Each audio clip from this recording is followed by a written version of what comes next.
আসসালামু আলাইকুম। Google ক্রোমের extension, খুবই চমৎকার একটা এক্সটেনশন আজকে আমি দেখাবো। একটু খেয়াল করেন, আমি যখন মাউস পয়েন্টার যেখানে নিয়ে যাচ্ছি তার বাংলা অনুবাদ অটোমেটিক্যালি হয়ে যাচ্ছে। যেখানে নিয়ে যাচ্ছি সেখানে অটোমেটিক্যালি বাংলা অনুবাদ হয়ে যাচ্ছে। আমি যদি এই লেখাগুলোকে সিলেক্ট করি, সিলেক্ট করার সাথে সাথে এই লেখাগুলোর বাংলা অনুবাদ হয়ে যাচ্ছে। তাহলে আমরা যেখানে যাই না কেন, আমাদের গুগল ক্রোমের ফেসবুক, গুগল যেখানে যাই না কেন, সব জায়গায় আমাকে অটোমেটিক্যালি ট্রান্সলেট করে দিবে এই এক্সটেনশনটা। তো আমরা সেই এক্সটেনশনটা আজকে আমাদের গুগল ক্রোমের সাথে অ্যাড করে নিব। তো সেটা অ্যাড করার জন্য আমরা সরাসরি চলে যাচ্ছি গুগল ক্রোমের সেটিংস অপশনে। তো আমি নতুন একটা ক্রোমে চলে যাই।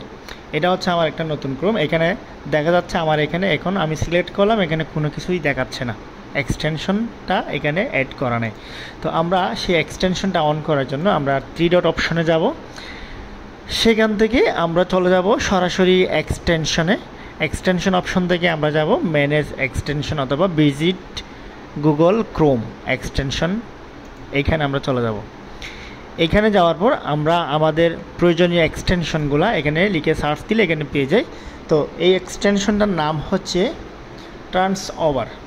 ট্রান্সওভার লিখে আমরা সার্চ দিলে প্রথমে আমাদের ট্রান্সওভার নামে একটা এক্সটেনশন চলে আসবে। এটা যদি আমরা গুগল ক্রোমের সাথে অ্যাড করে নিই, অ্যাড এক্সটেনশন, তো আমরা যদি গুগল ক্রোমটা একটু করে অন অফ করে নিই, তো তার আগে একটা বিষয় এখানে আমাদেরকে সেট আপ করে দিতে হবে। এটা যেহেতু ওয়ার্ল্ড ওয়াইড, আমাদের যেহেতু বাংলাদেশ থেকে আমরা ব্যবহার করি, সেই ক্ষেত্রে আমাদের এখানে কোন দেশের ভাষায় আমি ট্রান্সলেটটা আমি চাচ্ছি সেই ভাষাটা আমরা এখান থেকে সিলেক্ট করে দেবো। আমরা যেহেতু বাংলাদেশি, আমরা এখানে বাংলা সিলেক্ট করে দিব।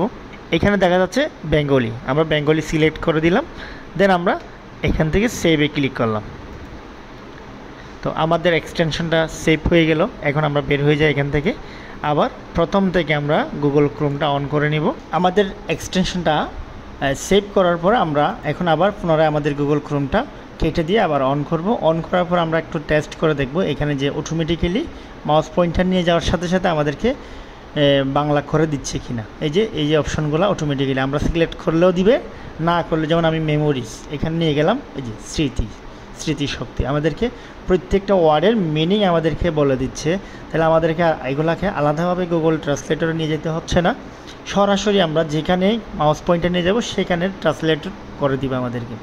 এই হচ্ছে সেই গুরুত্বপূর্ণ এক্সটেনশন, যারা সব সময় অনলাইনে কাজ করি তাদের জন্য খুব ইম্পর্ট্যান্ট একটা এক্সটেনশন।